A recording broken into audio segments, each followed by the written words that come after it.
Assalamualaikum warahmatullahi wabarakatuh. Alhamdulillahirrabbilalamin, kita bisa bertemu kembali dalam keadaan sehat tentunya. Pada kesempatan kali ini kita akan belajar materi akidah akhlak kelas 6 bab 2, mengenal Allah Subhanahu wa taala melalui Asmaul Husna Al-Ghaffar. Baiklah, marilah kita simak materi kali ini pada halaman selanjutnya.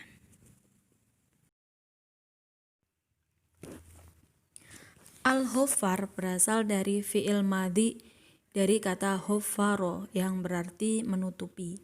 Dalam hal ini berarti Allah Subhanahu wa taala Maha Pengampun. Allah Subhanahu wa taala menutupi dosa hamba-hambanya karena kemurahan dan keluasan ampunannya. Selain memiliki makna tersebut, Al-Ghaffar juga dapat berarti Allah Subhanahu wa taala menganugerahkan sifat penyesalan kepada hamba-hambanya sehingga bisa menjadi obat penawar sekaligus penghapus dosa. Al-Quran menyebut kata Ghaffar sebanyak 5 kali.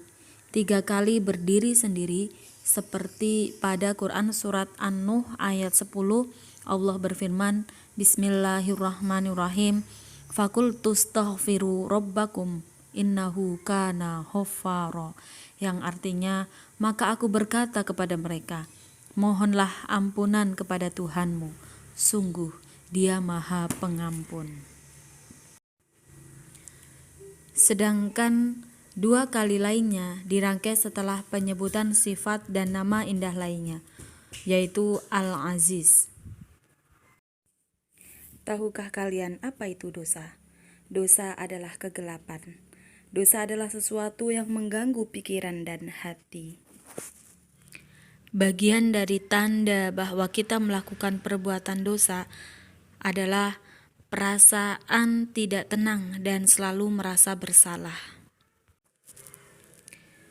Dan jika dosa diampuni, maka hati menjadi tenang dan pikiran pun menjadi terang.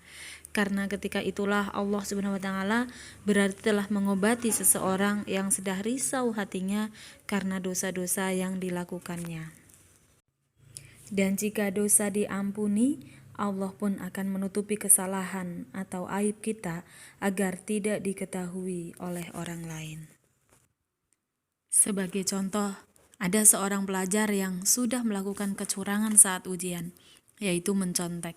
Aktivitas mencontek yang tidak pernah ketahuan berapa kali, namun baru perbuatannya yang kesekian kalinya diketahui.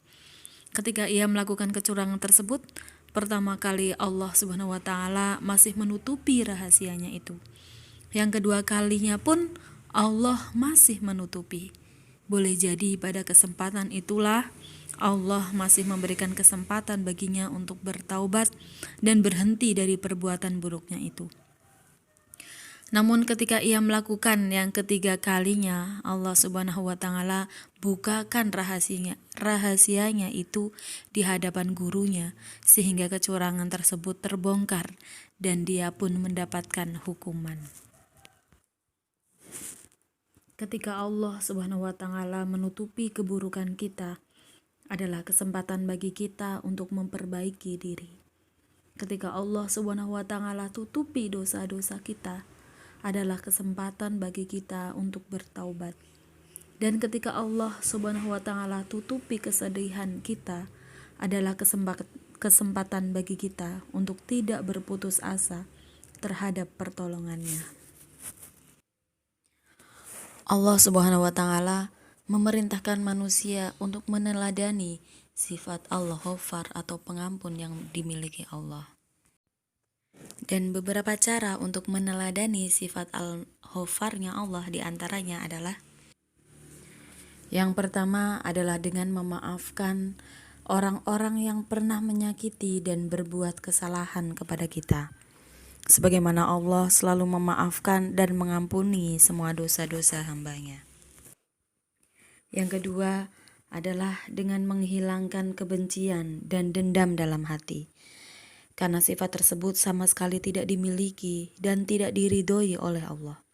Bahkan sifat dendam dan benci adalah sifat syaitan yang hanya akan menimbulkan malapetaka bagi dirinya sendiri dan orang lain.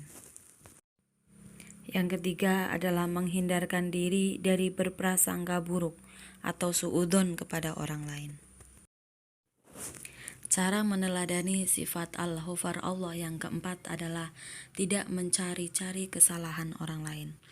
Karena tidak ada manusia yang sempurna di dunia ini. Setiap orang pasti memiliki kelebihan dan kekurangannya masing-masing. Termasuk diri kita. Kita pun banyak kesalahannya. Bahkan boleh jadi kesalahan yang kita miliki lebih banyak daripada kesalahan orang lain tersebut. Jikalau kita menyadari itu, maka kita tidak akan sempat mencari-cari kesalahan orang lain. Yang kelima adalah tidak membuka aib saudara kita sendiri, tidak menggunjing atau membicarakan kejelekan orang lain, dan tidak memfitnah, dan semua perbuatan yang dapat menyakiti dan menghancurkan nama baik orang lain. Demikian tadi materi mengenal Allah melalui Asmaul Husna Al-Ghafar, dan kita akan berjumpa kembali pada video berikutnya, yaitu masih pada akidah akhlak kelas 6 mengenal Allah melalui Asmaul Husna Al-Ghafu. Saya akhiri, terima kasih dan wassalamualaikum warahmatullahi wabarakatuh.